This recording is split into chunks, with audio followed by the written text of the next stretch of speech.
우리에게 주시는 하나님의 말씀은 마태복음 14장 13절에서 21절 말씀입니다. 마태복음 14장 13절에서 21절 말씀입니다. 예수께서 들으시고 배를 타고 떠나사 따로 빈들에 가시니 무리가 듣고 여러 고을로부터 걸어서 따라간지라. 예수께서 나오사 큰 무리를 보시고 불쌍히 여기사 그 중에 있는 병자를 고쳐주시니라. 저녁이 되매 제자들이 나와 이르되 이곳은 빈 들이요 때도 이미 저물었으니 무리를 보내어 마을에 들어가 먹을 것을 사 먹게 하소서. 예수께서 이르시되 갈 것 없다. 너희가 먹을 것을 주라. 제자들이 이르되 여기 우리에게 있는 것은 떡 5개와 물고기 2마리 뿐이니이다. 이르시되 그것을 내게 가져오라 하시고 무리를 명하여 잔디 위에 앉히시고 떡 5개와 물고기 2마리를 가지사 하늘을 우러러 축사하시고 떡을 떼어 제자들에게 주시매 제자들이 무리에게 주니 다 배불리 먹고 남은 조각을 12바구니에 차게 거두었으며 먹은 사람은 여자와 어린이 외에 5,000명이나 되었더라. 아멘. 제가 지난 주간에 일본에서 영성훈련을 인도하고 왔는데 일본에도 이 방송을 이렇게 예배 시간에 보는 분들이 참 많더라고요. 오늘 여러분들이 인사하는 게 큰 격려가 될 것 같습니다. 특별히 이번 달이 가정의 달이니까 복된 가정 되세요. 이렇게 두 손을 흔들며 우리 한번 인사합시다. 시작. 복된 가정 되세요. 고맙습니다. 특별히 다른 광고는 없고요. 한 가지 그냥 제가 생각나는 게 우리 청년들을 위해서 청년들을 후원하기 위해서 바자회를 하는데 다음 주까지 물품을 모집합니다.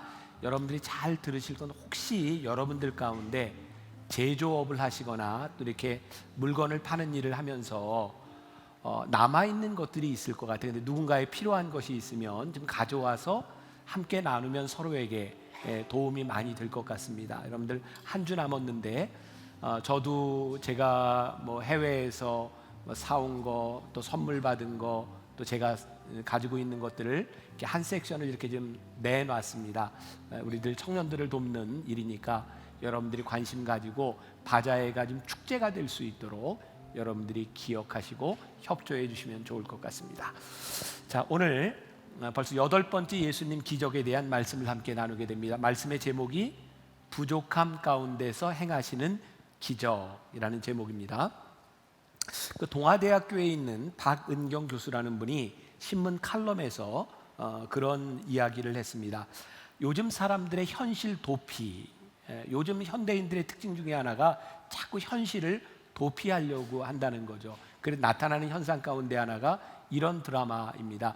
응답하라 1994, 응답하라 1997, 응답하라 1988. 아무리 드라마를 보고 두드려도 응답 안 합니다. 과거가 우리들에게 무엇을 해줄 수 있겠습니까? 또 삼시세끼 같은 프로그램이죠. 뭐 무인도에 가서 이제 밥을 해먹는 그런 일들. 사실 보면 굉장히 비현실적인 것들을 가지고 우리들이 대리 만족을 하려고 하지만 사실 그것들이 우리들에게 답을 주는 것은 아닌 것 같습니다. 아마 이 기적이라고 하는 것도 많은 부족감 혹은 절망감에서 시작한 것일 것 같아요. 여러분들에게는 어떤 부족감과 어떤 절망감이 있습니까? 저는 지난주에 여러분들은 기적이라고 생각하지 않을 수도 있는데 저에게는 정말 이게 하나님의 기적이구나 라는 경험을 했어요. 얘기해 드릴까요? 네. 자, 고베에서 일본 사람들을 대상으로 우리들이 영성훈련을 하게 됐는데 몇 달 전부터 일본의 캔디데이트를 참여하는 사람이 60명이 모였다고 연락이 왔고 준비를 하는 거예요. 사실 일본 사람들 60명이 3일 동안 모여서 영성훈련을 한다는 것 자체가 어떻게 보면 불가능한 일에 가까운데 60명이 모이게 된 거예요. 준비하는 목사님도 신났고요. 저희들도 기도하면서 60명을 잘 준비를 했어요. 근데 이제 도착했죠. 화요일 날 도착을 했는데 한 목사님이 안타까운 얘기를 하는 거예요. 목사님, 정말 몇 달 전부터 준비한 캔디 하나가 못 오게 되었습니다. 그리고 시작하는 날 보니까 60개의 의자를 놨는데 2자리가 빈 거예요. 2사람이 빠진 겁니다. 뭐 사람이 많고 적고에 대한 문제가 아니라 그렇게 기도하고 준비했는데 이 자리에 없는 사람에 대한 너무나 안타까운 마음이 있었던 거예요. 하루를 지나고 어떤 이제 프로그램을 진행할 때였는데 제가 이제 축복하며 기도하는 시간이었어요. 혹시 여기 이렇게 아이를 가지고 태중에 아이가 있는 분 앞으로 나오세요. 기도하겠습니다. 근데 제 눈에는 만삭이 된 엄마 하나가 보였었거든요. 나오라고 했더니 2명이 나오는 거예요. 그래서 제가 기도를 하고 나서 사람들에게 이렇게 얘기했어요. 여러분 참 놀랍지 않습니까? 우리가 60명을 위해 기도했는데 우리는 2사람이 빠져 안타깝다고 생각했는데 하나님은 60명을 정확하게 채우셨습니다. 정말 그 자리에 있었던 우리 봉사하는 사람들이 정말 전율을 느꼈어요. 하나님은 이렇게 준비하시는구나. 우리들이 부족하다고 생각하지만 하나님은 하나님의 것으로 그 자리를 채우셨구나. 사실 우리들의 부족함이라고 하는 것들을 채우시는 것을 우리들이 경험하는 것이 기적인데 우리들의 삶에서 부족함을 하나님이 어떻게 채우실까? 오늘 그런 기대를 가지고 말씀을 나누었으면 좋겠습니다. 오늘 말씀 13절이 어떻게 시작하고 있죠? 우리 좀 박자를 좀 맞추면 좋겠습니다. 어떻게 시작하고 있죠? 처음에 예수께서 들으시고. 자, 우리가 이번에 말씀을 이렇게 보면서 굉장히 좋은 걸 배웠습니다. 이 성경 말씀을 볼 때에는 시작할 때 시, 장소 또는 이 앞부분에 있는 것이 말씀을 이해하는 데 굉장히 도움이 많이 되는구나. 여기에 보니까 예수께서 들으시고, 그러니까 우리들이 이 말씀을 이해하기 위해서는 예수님이 무엇을 들으셨는지를 알아야 되는 거예요. 그러니까 이렇게 말씀을 보면서 여러분들이 궁금하면 그 앞으로 가야 됩니다. 마태복음 14장 1절부터 12절에 예수님께서 무슨 소식을 들었는가 그 내용이 나오고 있거든요. 예수님의 사촌이죠. 세례 요한, 예수님의 길을 예비하며 회개하라고 외쳤던 세례 요한이 목배임을 당하고 그 제자들에 의하여 장사를 치렀다라고 하는 이야기가 바로 전에 있는 거예요. 예수님께서 그 이야기를 들으셨어요.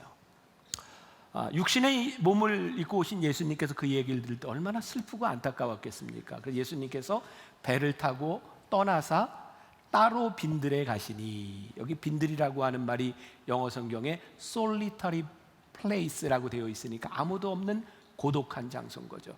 예수님이 왜 글로 가셨을까요? 예수님 슬프셨어요. 아마 예수님이 그 슬픔을 달랠 장소, 아무도 없는 곳에서 그의 사촌을 생각하지 않았을까요?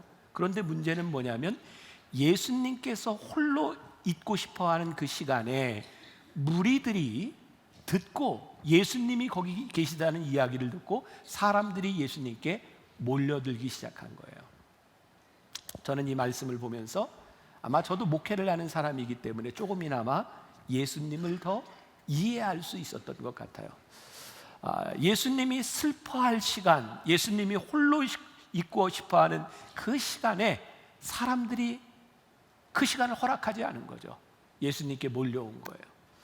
저는 예수님 사역에 있어서 참 힘들고 외로웠던 것은 사람이 없기 때문이 아니라 늘 우리를 불쌍히 여겨주세요, 우리에게 사랑과 기적을 베풀어 주세요, 예수님에게 늘 요구하는 사람은 많았지만 예수님의 마음을 이해하려고 하는 사람이 없었을 때 예수님이 참 외로우셨겠다.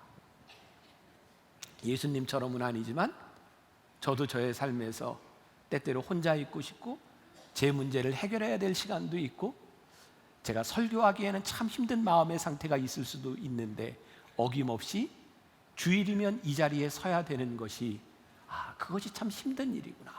그러니까 예수님에게 이 시간은 굉장히 외롭고 힘든 시간이었을 것 같아요. 근데 그 예수님에게 사람들이 이렇게 몰려왔을 때 예수님이 큰 무리를 보시고 불쌍히 여겼다. 그러니까 예수님도 참 힘든데 사역자라고 하는 것은, 사명자라고 하는 것은 사명이 눈앞에 보이면 또 사명자의 일을 할 수밖에 없는 거죠. 지금 그런 상황이에요. 우리는 지금까지 기적을 보면서 어떤 중요한 어떤 패턴이 하나 있는 것을 보게 되는데 예수님께서 불쌍히 여기시면 기적이 일어난다는 거예요. 우리의 방법대로가 아니라 하나님께서 우리를 긍휼히 여기시기 시작할 때 기적이 일어난다는 거예요. 오늘 우리가 하나님 앞에 긍휼히 여김을 받을 때 우리들의 삶에서 일어날 수 있는 그 기적. 기적은 능력을 보여주는 것이 아니라 우리를 향한 하나님의 마음을 보여주는 것이 기적이다 라고 하는 것을 우리는 계속되는 말씀을 통해서 깨닫게 되죠. 자, 우리의 인생에서 곤란한 상황을 맞이할 때가 있어요. 오늘 그 본문도 그렇지만, 근데 여러분, 기적은요 곤란한 상황을 맞이했을 때에 일어나는 일이에요. 우리들의 삶에 곤란한 상황들이 일어났을 때 기적이 일어날 수 있는 최적의 환경이 만들어지는 거예요. 그러니까 우리 믿음의 사람들에게, 하나님을 믿는 사람들에게 기대감이 있는 것은요, 우리들이 해결할 수 없는 곤란한 상황 가운데서 우리를 불쌍히 여기시는 하나님의 마음이 만날 때 일어나는 일을 우리들이 경험하게 되는 거죠. 오늘 본문 또 15절에 보니까 저녁이 되매 제자들이 나와 이르되 이곳은 빈 들이요 때도 이미 저물었으니 무리를 보내어 마을에 들어가 먹을 것을 사 먹게 하소서. 지금 아무 문제가 없는 거예요. 지금 이대로 이야기를 하면 이제 날이 저물었으니까 우리는 먹을 게 없으니까 사람들을 보내서 먹게 하십시오. 사람들이 배고팠지만 지금 제자들이 생각하는 방법은 뭐냐면 여기에서 문제를 해결하겠다고 하는 것이 아니라 우리 문제를 도피하겠다는 거죠. 이제 가서 먹게 하면 우리는 책임이 없습니다 라고 하는 거죠. 우리가 그런 말씀을 참 많이 듣습니다. 사람이 떡으로만 사는 것이 아니요, 그죠? 우리가 떡으로만 사는 것은 아닌데 떡을 먹어야 사는 건 맞죠.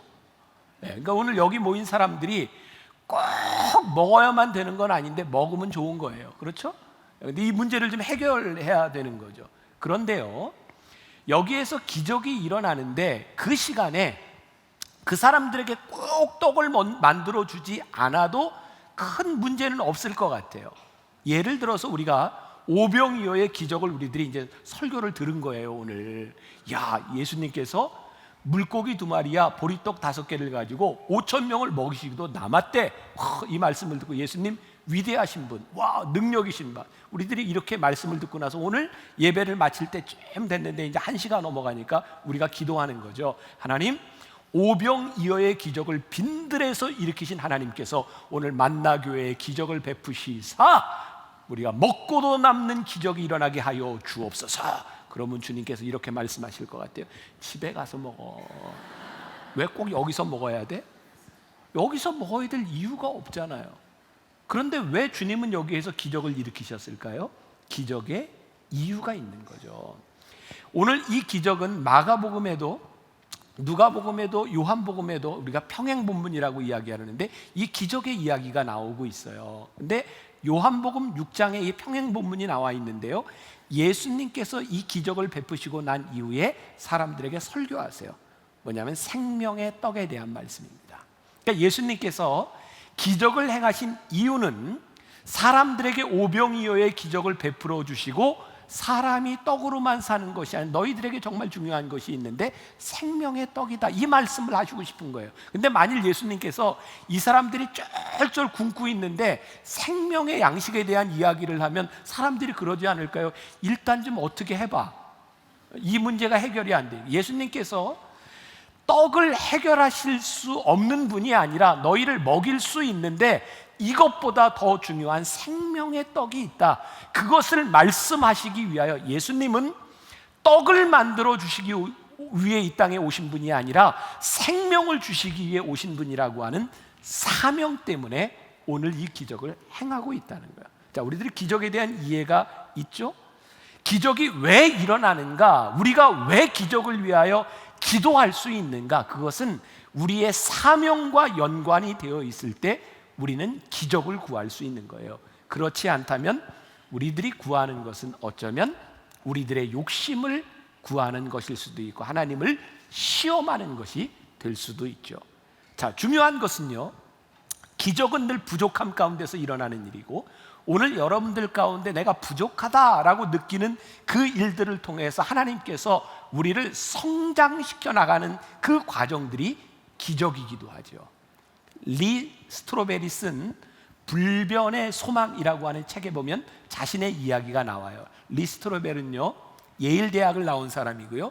시카고 트리뷴의 기자였어요. 그는 크리스찬이 아니었습니다. 오히려 반기독교적인 사람이었고 예수를 믿고 난 후에 그는 시카고에 있는 윌로우 크릭 교회를 다니면서 어떤 봉사를 했냐면 예수를 처음 믿는 사람들이 교회와 교리와 신앙에 대한 질문을 가지고 있을 때 답을 해주는 봉사를 즐겨 했어요.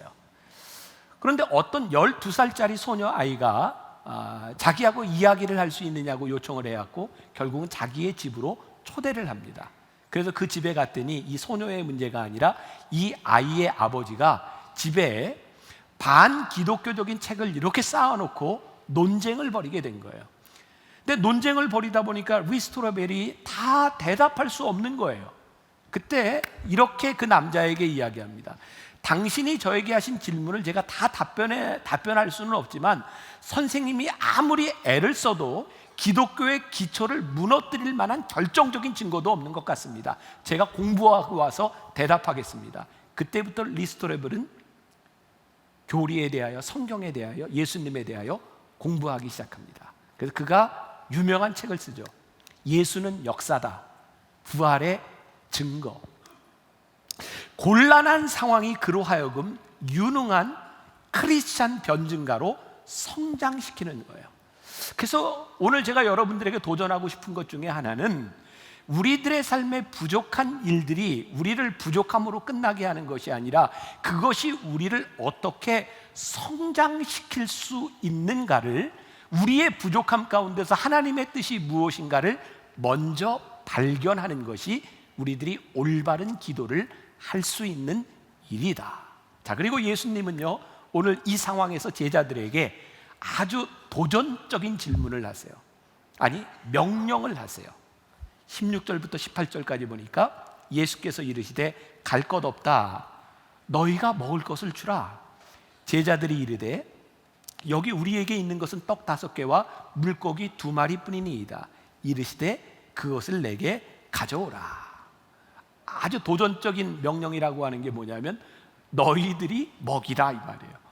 제자들은 황당한 거죠. 우리가 이 상황에서 어떻게 먹입니까? 그리고 우리가 가지고 있는 것은 물고기 2마리와 보리떡 5개밖에 없습니다. 그랬더니 예수님이 뭐라고 하세요? 그거 가져와라. 오늘 예수님께서 제자들에게 하시는 이 명령은 도전적일 뿐만 아니라 너무너무 불합리한 거예요. 그걸 가지고 무엇을 할 수 있겠습니까?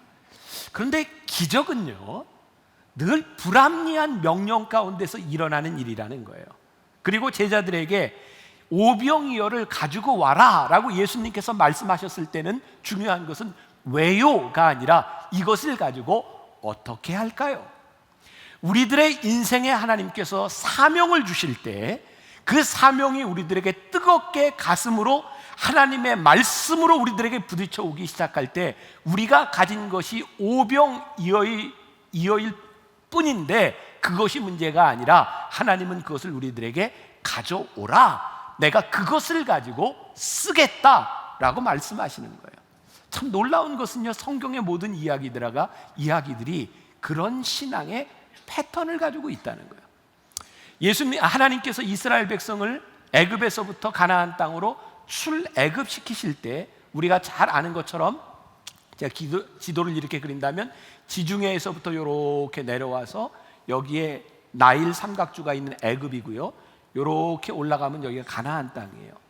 이스라엘 백성이 애굽에서부터 가나안 땅까지 가는데 걸어서 가면 딱 일주일이면 가는데 하나님께서 왜 이스라엘 백성으로 하여금 이렇게 가라고 하는 것이 아니라 요 밑에 홍해를 건너서 광야에서 40년을 지나게 하셨는가? 문제는 하나님께서 그들을 홍해를 건너서 40년 동안 광야를 지나게 하셨을 때 왜라고 하는 것은 더 이상 중요하지 않다는 거예요. 하나님께서 그들로 하여금 그곳을 가게 하셨으면 그곳에서 우리들이 어떻게 가나안 땅에 들어가야 될지를 고민해야 되는 거죠. 거기서 신앙적인 스트러글이 일어나야 되는 거죠. 이스라엘 백성은 하나님이 이해할 수 없는 불합리한 인도함 가운데서 40년을 지나가며 그들이 경험할 수 없는 놀라운 기적들을 거기에서 경험하기 시작해요. 불합리한 일은 거기서 끝나지 않아요. 모세를 통해서 가나안 땅으로 인도하시겠노라고 말씀하시고 40년을 가나안 땅에 40년을 광야에서 헤맸던 이스라엘 백성이 저 앞에 가나안 땅을 바라보며 이제 들어가면 되는데 그 앞에 느보산에서 모세가 죽어요. 왜? 우리가 이해할 수 없는 상황인데 하나님께서는 여호수아를 통해서 가나안 땅으로 들어가게 하세요. 왜라고 하는 것이 우리들에게 답을 주는 것이 아니라 하나님께서 우리를 인도하실 때 우리들이 어떻게 이 일을 할 수 있을까요? 물고기 2마리와 보리떡 5개를 나에게 가져와라 라고 말씀하실 때 그것은 왜가 아니라 하나님께서 어떻게 이 일을 행하실지를 우리들이 보아야 되는 거예요. 자, 우리들의 삶에 적용시켜 볼까요? 하나님, 제가 가지고 있는 것 가지고는 안 돼요. 너무너무 불합리한 일이에요. 그런데 주님께서 내 마음을 뜨겁게 하시고 이 일을 명하신다면 왜가 아니라 어떻게 제가 할 수 있을까요?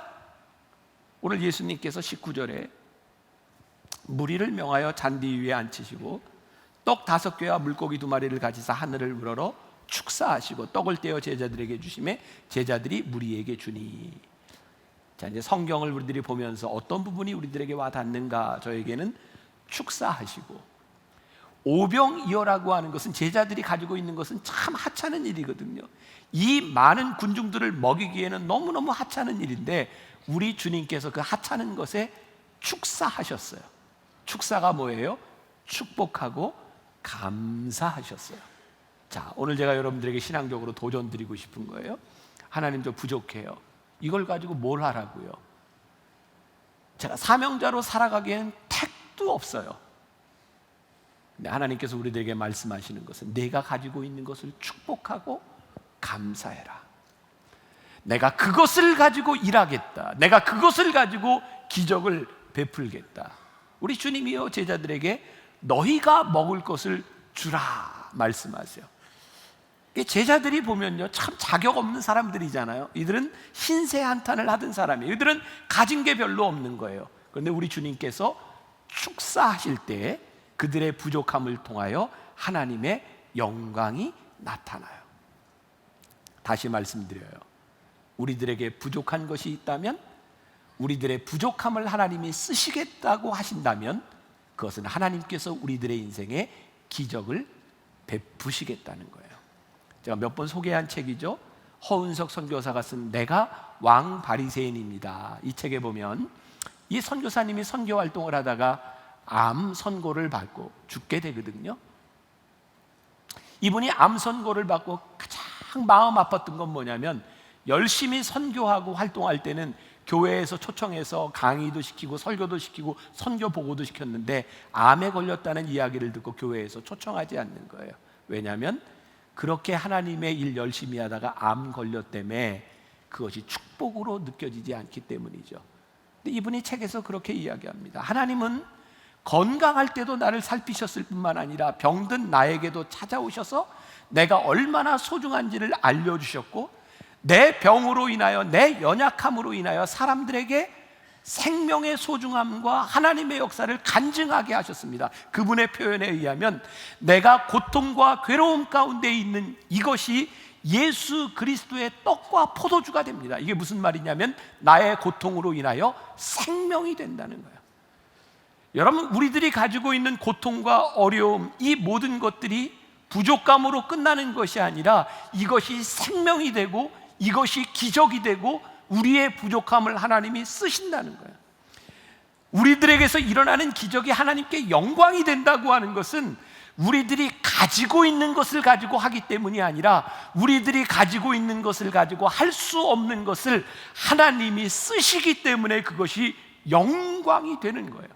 그래서 때때로 우리들의 부끄러움, 우리의 부족함, 우리의 고통과 괴로움을 하나님이 기적의 도구로 쓰시는 거예요. 그거 가지고 나오라는 거예요. 내가 그것 가지고 너를 좀 써야 되겠다. 최선은요 우리가 가지고 있는 것에서부터 시작돼요. 내가 가지고 있는 것 가지고 나와라.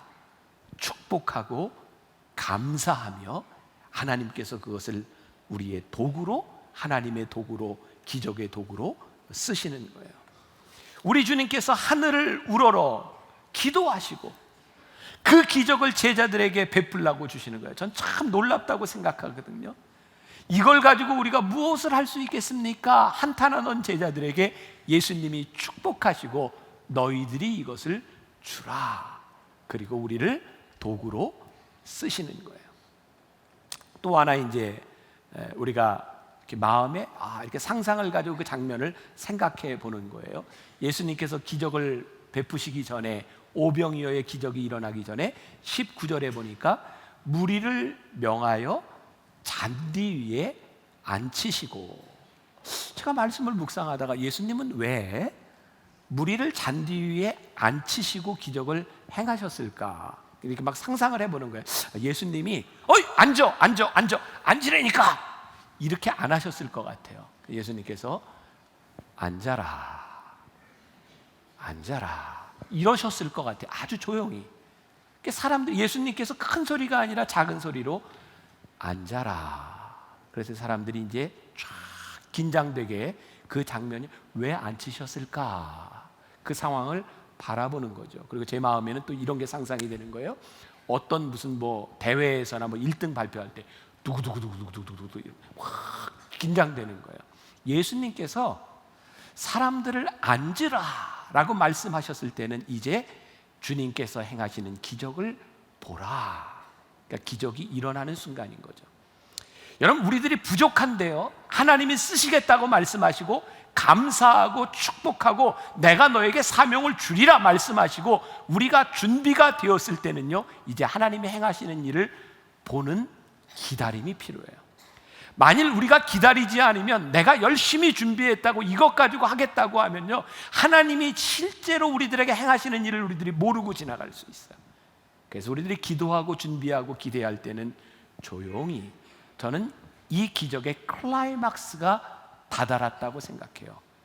무리를 앉히시고 예수님께서 축복하시고 제자들에게 나누어 주라고 말씀하세요.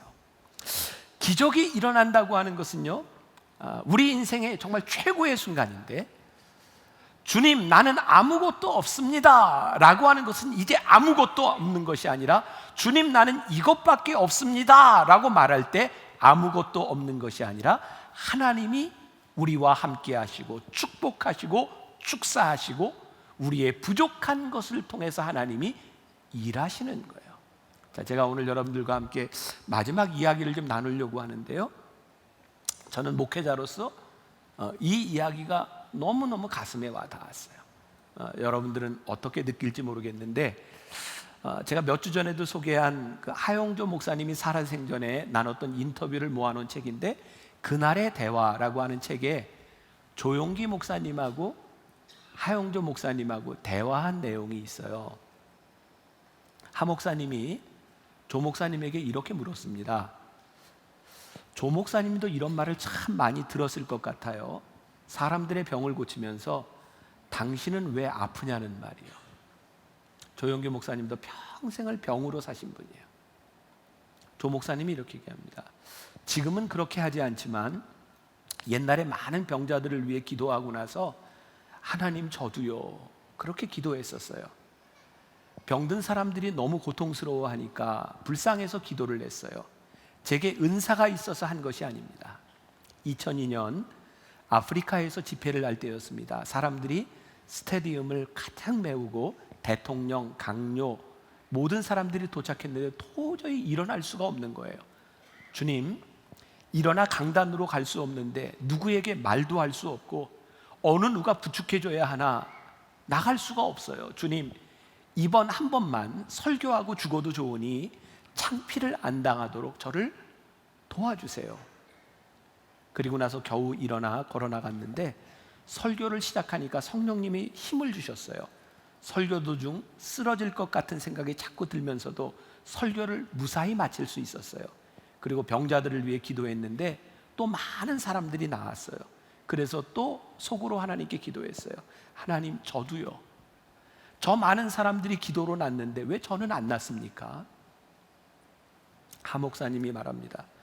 처음에 암을 발견하고 수술을 받으려 할 때 서울에서 수술을 받으면 소문이 나겠더라고요. 제가 죽는 것은 두렵지 않은데 우리 교인들이 실망할 것 같아서 그게 두려웠어요. 조영규 목사님이 이렇게 말을 합니다. 저는 주일마다 번지 점프를 한다고 생각합니다. 제가 말씀에 묶여 있다고 생각하고 번지 점프를 하는 겁니다. 하나님께서 줄을 잡아주시지 않는다면 저는 그냥 떨어지고 마는 겁니다. 제가 살려고 하다 보니까 다른 사람들을 살리게 되었습니다. 제가 살기 위해서 말씀을 찾고 말씀을 증거하다 보니까 저와 같은 처지에 있는 사람들이 은혜를 받고 교회로 모였습니다. 제가 신령하기 때문이 아닙니다. 어떤 사람들은 40일 금식 기도를 하는데 저는 금식 기도 못합니다. 체질이 약해 사흘만 금식하면 졸도해요. 그러니까 최자실 목사님이 살아있을 때에 항상 저를 위해 대신 금식해 주셨어요. 전 이 말이 너무너무 제 마음에 와닿았어요. 저는 그런 두 분처럼 그런 훌륭한 목사도 아니고 제가 그렇게 심각한 병에 걸린 사람도 아니지만 제가 이 자리에 설 때면 정말 번지 점프에 매달려서 한 줄을 붙잡고 있는 그런 절박한 마음이 들 때가 많거든요. 하나님, 저를 붙잡아 주시지 않으면 제가 여기에 설 수 없을 것 같아요. 근데 하나님은 그 절박함을 붙드셨어요. 하나님이 우리를 쓰시는 것, 아니 제가 하나님께 쓰임을 받을 때 제가 우리 교인들을 위해서 기도하고 변화산 기도회를 하면서 병자들을 위해 기도하고 하나님 불쌍히 여기셔서 하나님 우리 교인들 낫게 해주세요 라고 기도하는 정작 제 자신이 너무 힘들 때 하나님 저 너무 힘든데요, 저도 고쳐주세요, 늘 그런 마음을 가지고 부끄럽고 송구스럽고 내가 여기에 설 자격이 있나라고 생각했는데 하나님이 그 절박함을 붙드셨구나. 하나님이 우리를 쓰시는 것은 우리들이 완전하거나 우리들이 자격이 있기 때문이 아니라 우리들이 부족하기 때문에 절박하게 하나님을 붙들 수밖에 없기 때문에 하나님이 우리를 붙드셔서 기적을 베푸시는 분이구나.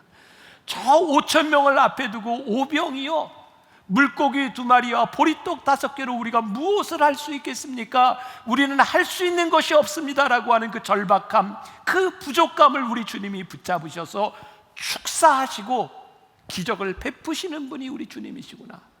기적은 우리들이 다 채워진 것에서 일어나는 것도 아니고 기적은 우리가 연약하고 부족하기 때문에 우리를 통해서 하나님이 일하시는 거구나. 기적은 신학적인 지식도 어떤 관계도 아니라 하나님을 향한 간절한 마음이 우리들에게 있을 때 하나님이 일으키시는 것이 기적이구나. 기적은 문제를 회피하는 사람들에게 일어나는 것이 아니라 이 문제를 가지고 주님 앞에 나와 주님 저를 붙잡아 주시지 않으면 제가 할 수 있는 일이 없어요 라고 고백할 때 하나님이 우리를 붙잡아 주시는 것이 기적이구나. 그날의 대화에서 하영조 목사님이 이런 말을 했어요. 저는 믿음이란 항상 낭떠러지에 서 있는 것이라고 생각해요. 큰 길을 걷는 게 아니라 낭떠러지에 떨어지는 심정으로 가는 것이 믿음이에요. 어쩌면 우리들에게 믿음이 너무 편안한 것 같아요. 큰 길을 걸어가며 아무 걱정도 없이 우리들이 살아가는 걸 믿음이라고 생각하는데 믿음은 그런 것이 아니라 낭떠러지에 서 있는 심정으로 하나님을 붙들 때에 우리들이 경험하는 것이 믿음이고 기적이구나. 오늘 저는 여러분들과 함께 또 하나의 기적을 한번 만들어 보자 이런 생각이 드는데, 여러분들 앞으로 이제 만나교회 다니려면 참 힘들 것 같다는 생각이 들어요. 언제 제가 이런 얘기를 할지 모르니까 우리가 한 달 반 전에 우리가 한샘 치고 헌금을 하자, 그리고 정말 하나님이 놀라운 기적을 이렇게 보여주셨거든요. 요 몇 달 동안 아마 저를 통해서 만나교회와 여러분들에게 주시는 마음일이라고 생각을 해요. 우리 분당과 성남 지역에 제가 이제 프라이버시가 있으니까 이름을 밝힐 수는 없어요. 아마 여기에 예배드리는 사람들도 좀 있을 것 같은데, 부모가 없는 고아원에 가는 우리 아이들, 청소년들이 아니라 그룹홈에서 있는 아이들도 있고요. 또 부모가 있지만 부모들이 버린 아이들도 있어요. 근데 그 아이들의 공동체가 믿음으로 신앙으로 잘 잘 자라가려고 몸부림을 치는데, 제가 들은 소식이 이 아이들이 모여있는 집이 있잖아요. 전세를 들기도 하고 월세를 들기도 하고, 근데 딱 그 계약 기간이 끝나면 월세를 확 올리든지 그래서 쫓아내는 거예요. 너희들은 우리와 다른 아이들이니까, 너희들이 있으면 환경이 안 좋으니까. 그래서 계속 옮겨 다니는 거예요. 이 아이들이 거처할 수 있는 곳이 없는 거예요. 그래서 우리 장로님들과 함께 고민하기 시작했어요. 이 아이들을 위한 공간을 우리가 좀 만들어줬으면 좋겠다. 근데 걸리는 게 참 많아요. 쉽지를 않은 거예요. 근데 또 5월이 되어서 집을 이렇게 나가야 되는 상황이 되었고, 수십 명의 아이들이 그 집을 찾으러 이렇게 다니는 걸 보면서, 하나님, 이거 우리들에게 사명으로 주셨으면 좋겠어요. 그래서 저희 교회가 찾는 거예요. 이 아이들이 좀 이렇게 움직이지 않고 신앙적으로 이렇게 살아갈 수 있는 공간이 뭘까? 돕고 싶다. 제가 얘기를 했더니 그 담당하는 분이 저한테 그러더라고요. 목사님, 너무 낭만적인 생각하지 마세요. 이 아이들과 함께 생활하며 이 아이들을 돕는 게 얼마나 어려운 일인지 아세요? 이 아이들이 사춘기를 지날 때마다 전쟁을 치르고요, 정말 너무너무 힘든 일이에요. 그래서 제가 우리 교회, 우리 부목사님들 그 사택을 지어오는 그쪽에 이 아이들을 위해서 공간을 더 만들어야 되겠다 생각을 하고 준비를 하는데, 실무자들이 그런 얘기하는 게, 목사님 마음은 알겠는데 목사님 거기에 아이들이 또 들어가면 지역 주민들이 반대할 거고요, 무슨 일을 당할지 몰라요. 제가 이렇게 얘기했어요. 지역 주민들이 반대한다고 우리도 못하면 이거 누가 합니까?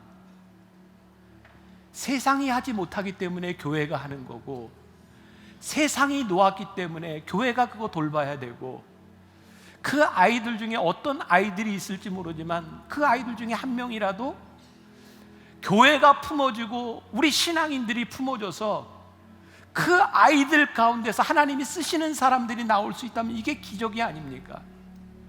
그 목사님이 이렇게 이야기를 해요. 그냥 아이들 거할 곳만 만들어 주세요. 우리 애들 그냥 다 또 옮겨 다녀서 그냥 이불 깔고 이렇게 자요. 아니요. 우리가 고급스럽게 화려하게는 못 해주지만 우리 자녀들이 먹고 자는 것만큼은 해주고 싶어요.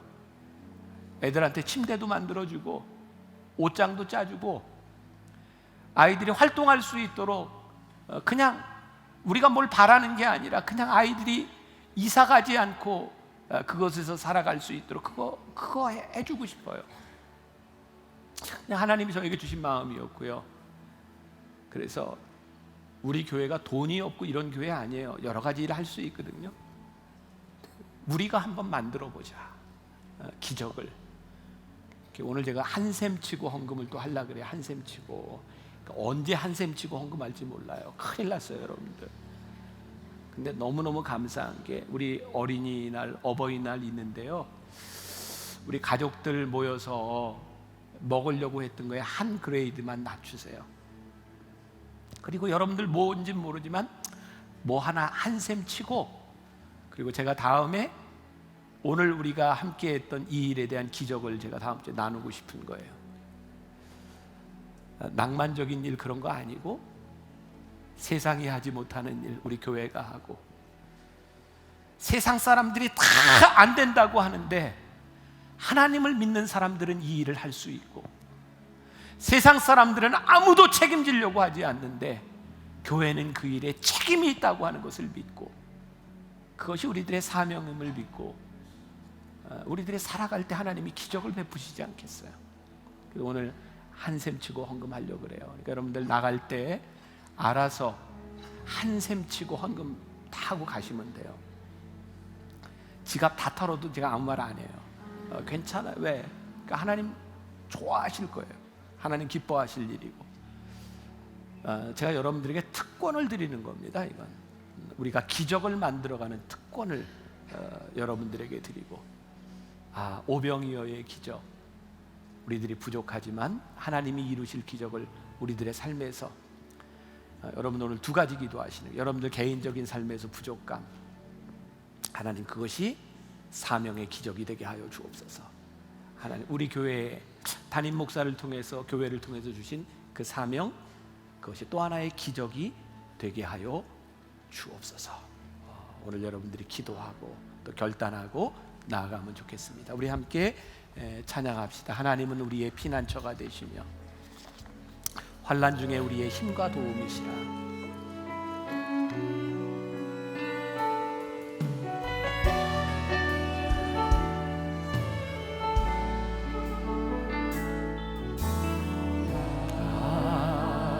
하나님은 우리의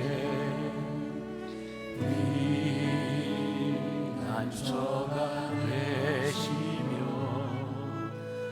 환난 중에 우리의 힘과 도움이시라.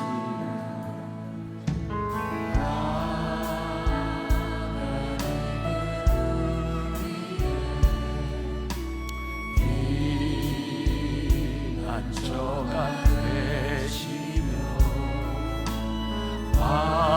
환난 중에 우리의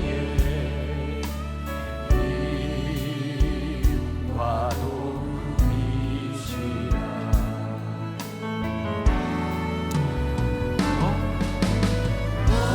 너희는 가만히 있어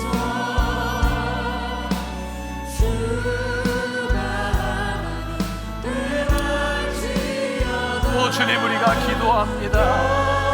하나님 앞에 우리들이 잠자리, 하나님, 우리가 부족하지만 하나님 앞에 잠자리, 하나님 행하실 일을 기대하며 우리들이 아버지 하나님의 사랑하는 성도들 한 사람, 아버지 하나님 한 사람 한 사람, 아버지 하나님, 이들의 인생에 부족함이 부족함으로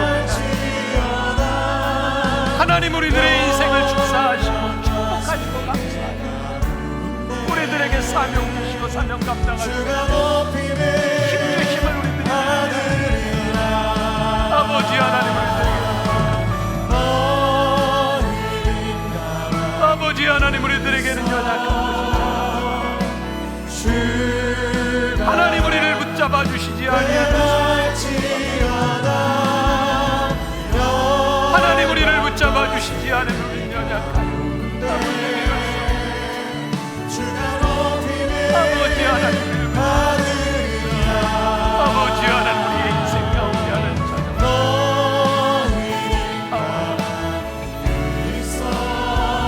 아버지 하나님, 거룩함으로 우리를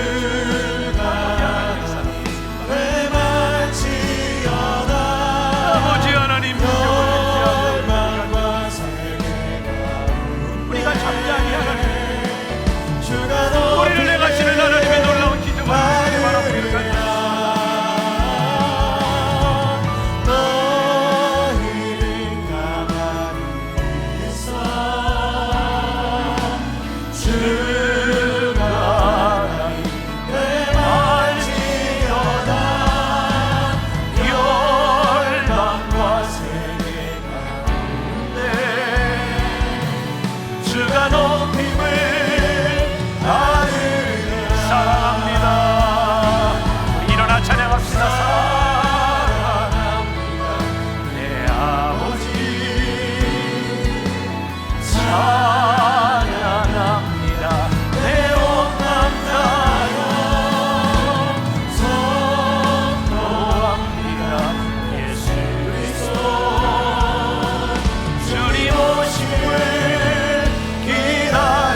찬양합니다.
하나님, 우리들에게는 부족한 것이 참 많습니다.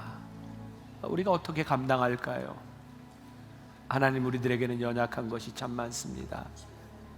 하나님은 우리들에게 그것 가져오라 말씀하십니다. 내가 그것 가지고 일하시겠다고, 내가 그것으로 너를 사명자로 만들겠다고 하나님 우리들에게 말씀하십니다. 우리가 믿음으로 하나님 앞에 나아갑니다.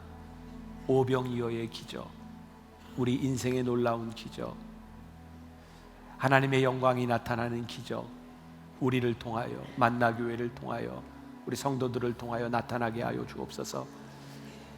하나님 앞에 드려진 귀한 예물, 오병이어의 기적과 같은 예물들이 되기를 원하고, 우리 사랑하는 성도들의 믿음의 고백이 땅에 떨어지지 않게 하여 주옵시고, 우리 귀한 믿음의 사람들 이 땅 위에 살아가며 우리가 떡으로만 사는 것은 아니지만 하나님의 말씀으로 살지만 이 땅에 떡이 필요한 사람들에게 후히 나누어주고 또 도울 수 있는 손길이 되도록 이들의 삶을 하나님 축복하여 주옵소서. 지금은 우리 주 예수 그리스도의 은혜와 하나님 아버지의 무한하신 사랑과 성령의 인도하심이 우리의 부족함 가운데, 절망 가운데서도 우리를 위해 기도하시며 축복하시는 하나님을 바라며 나아가는 당신의 사랑하는 모든 백성들 위해 지금부터 영원까지 함께 하시기를 간절히 축원하옵나이다. 아멘.